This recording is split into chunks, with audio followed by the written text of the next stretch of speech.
This is the story of St. Paul I, Hermit, the man who lived with God alone for nearly a century, hidden from the world yet known by heaven. Paul was born in the year 228 AD in Egypt. He grew up gentle, humble, and deeply devoted to Christ. But when persecution broke out under Emperor Decius, Paul fled into the wilderness to escape danger, not knowing that this escape would become his lifelong calling. At first, he intended to return home, but as he journeyed deeper into the desert, he found a quiet cave carved into the rock, with a spring of water and a palm tree beside it.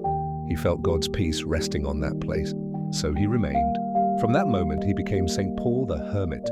He lived in complete solitude, no visitors, no possessions, no voice but prayer, no companion but God. The palm tree gave him food and clothing, and the Lord sustained him with grace. For nearly 90 years, he lived unknown to the world, but God had not forgotten him.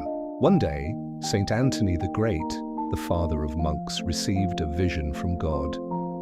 "There is a man in the desert more perfect than you. Go and find him." Antony walked through scorching sands, guided only by the Spirit, until he reached Paul's cave. The two saints embraced with joy, each calling the other "my father."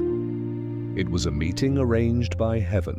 As they spoke, a raven descended from the sky carrying a full loaf of bread. Antony marveled, for he had heard that the raven brought Paul half a loaf each day. Paul smiled and said, "Today the Lord has doubled the portion because you have come." They shared the bread in silence, their hearts burning with divine love. The next day, Paul told Antony that his departure was near. He asked Antony to bring him the cloak of St. Athanasius to wrap his body after he reposed. When Antony returned, he found Paul kneeling in prayer, his soul already taken by God. Two lions came from the desert, gentle and obedient, and helped Antony dig the grave for the saint who had lived unknown on earth but honored in heaven. St. Paul I, Hermit, the man who fled persecution and found paradise, the hidden jewel of the desert, the saint whose life teaches us that the greatest glory is to be known by God alone.